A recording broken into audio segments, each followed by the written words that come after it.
Howdy, this is Mackenzie Franklin from SideGameLLC here in Colorado Springs, Colorado. Today we're going to be taking a look and reviewing Chronicles of Drunagor, Age of Darkness by Daniel Alves and Yuriko Kunha, published by Creative Game Studios.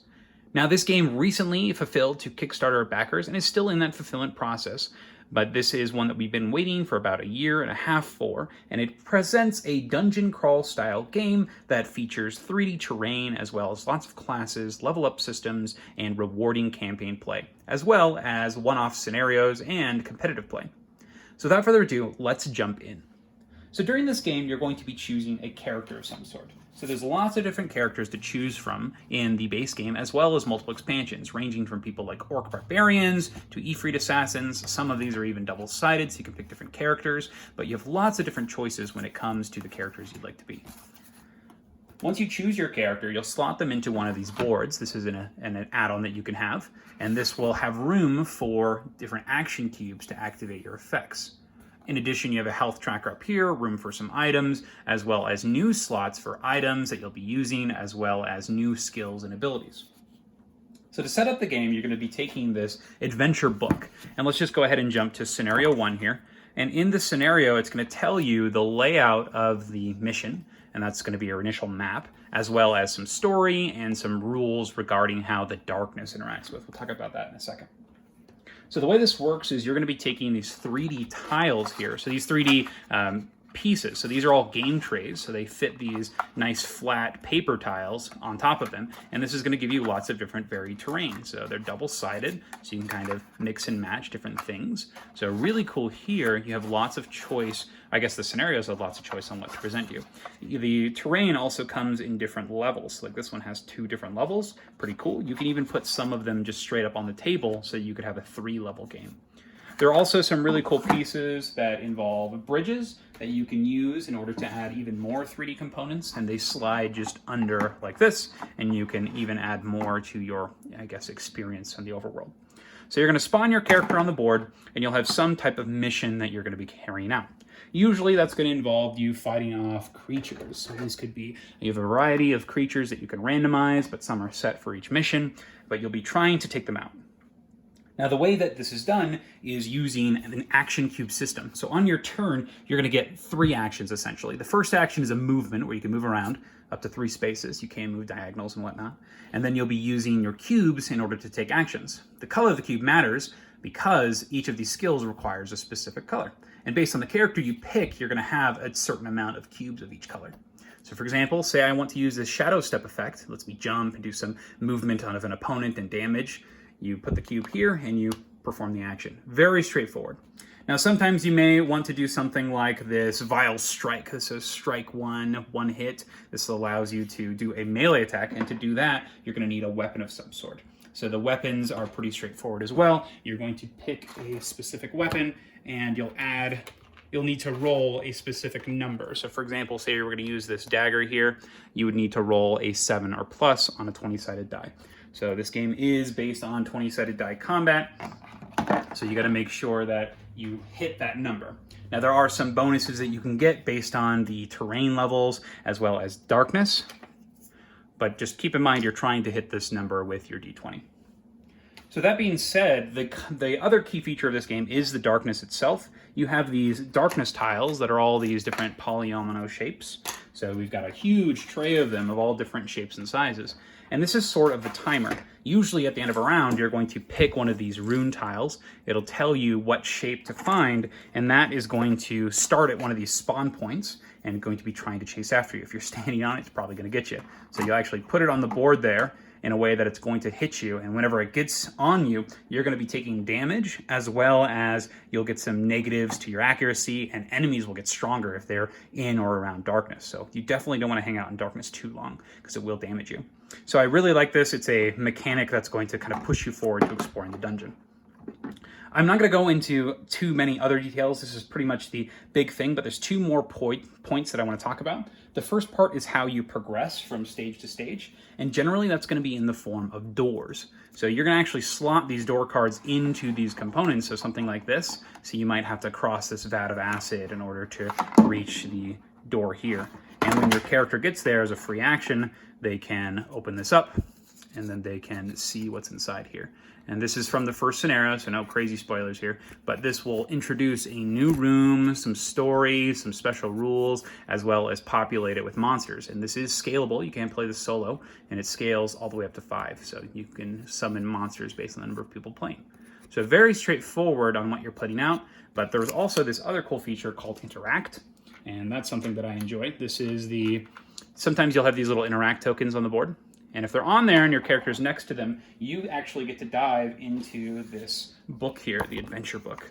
So this interactions book has crazy amounts of pictures, and I'll show the one that's been on a lot of tutorials, but it might look something like this. It'll have lots of different options for you to choose, and you get to do something based on your choice. And you'll look at the back of the book here, and it'll give you a passage to read.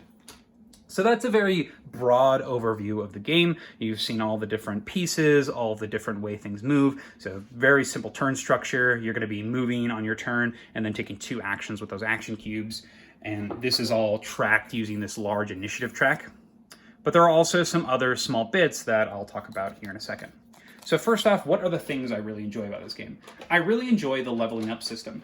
In the game, you're going to be having all of these options whenever you complete a scenario to level up. And this can include abilities for your specific characters. Like I took this one the other day, let my crits go from 18 and plus instead of just a 20. And then you can increase those and even unlock new abilities. And whenever you do, you'll get action cubes associated to the color, which will give you even more cool choices during your turn. So the leveling up is really fun. But not only do you get the new skills, you can also get items.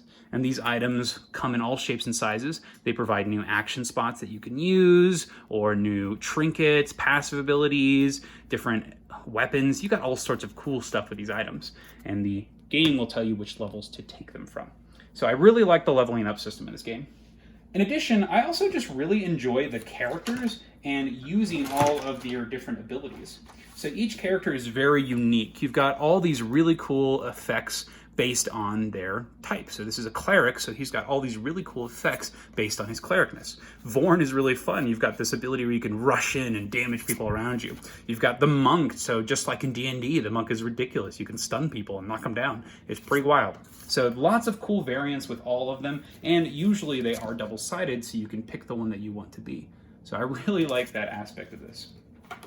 In addition, I really enjoy the scenarios themselves. The storytelling is fun, the adventure is fun, and this game is just a blast. I love the customization, I love taking the actions, and I really love this exploration mechanic. It is super cool, super rewarding, and super fun. I really like playing this game. It's great. Now there is one critique here on this game as a whole, and that's going to be the door cards. So as I said earlier, you're going to be going from scenario to scenario, and you're going to be finding these door cards, and they're going to tell you how to set up the next thing.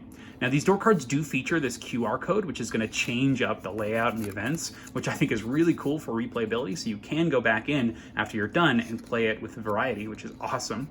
But the whole reason I don't really like this is because it slows down the game. Once you open a door, the game pauses. You have to stop what you're doing. You're going to have to rifle through these tiles here in order to find what you need. You're going to have to move the dungeon around. You're going to have to get more trays out so that way you can make sure everything is fitting. And this really does put a little bit of hamper on the game. All of a sudden, you're leaving that really quick action combat in order to take a break and put out pieces. So I was not a huge fan of that. But there are a lot of games that have this same problem. Games like Mansions of Madness runs into this, where you've got to pause the game, look through your entire collection for a specific tile. This is really helpful because they are organized here, so all the tiles are numbered, but I did find this to be a little stupor in it. So for games like this, I do like when you set everything up at the beginning, because then when you're actually playing the game, it's nice and smooth. But games like Imperial Assault, games like this, sometimes you will have to pause in order to get that surprise. So you're gonna have to weigh those. If you're okay with a little bit of downtime while you're playing, but you get this awesome surprise, this might be worth it for you. So, but that's really my only big gripe with this game. The other gripe that I had was the rulebook in general. There are a lot of very small rules that the more you play, the more you'll learn and more you'll pick up on. But all in all, this game is super fun. I really enjoy the different characters. I love the different scenarios. And one of the coolest things is the adventure itself if you play the campaign, there will be times in the adventure book where it'll tell you to go to specific additional adventures. So when you buy the game, you have the option to buy these adventure packs, and the adventure packs have self-contained adventures inside, but the actual campaign itself will say, hey, now's a good time to go play this new adventure, and it'll integrate right into your story. And I think that is really awesome. The other thing that I really enjoy are the boss battles in this game. So you are going to be going after the main guy, right? This dude, the King of the Dead, and his boss battle is super cool. So I love the boss battle system in here, the way that it uses his cards in the initiative track, and I really enjoy that the way that the runes interact with the bosses as well. So lots to love about this game. It's a quality dungeon crawl. It's a quality game, great character customization, a lot of fun, and yeah, I've just really enjoyed the gameplay on this one. So if you have any questions about what I talked about here, I'd love to hear what you think about this. If this is something you're interested in, please let me know. On my channel, we do lots of reviews, we do lots of organizing videos for getting these games prepped. If you do end up getting this one, we do have an organizing videos of Chronicles of Drunagor on the channel. So if there's anything that you'd like to know about this game, I'd definitely be down to answer that. Thank you so much for watching. I hope some of you found this useful, but a fantastic game, Chronicles of Drunagor. Thanks so much for watching. Side Game Strong.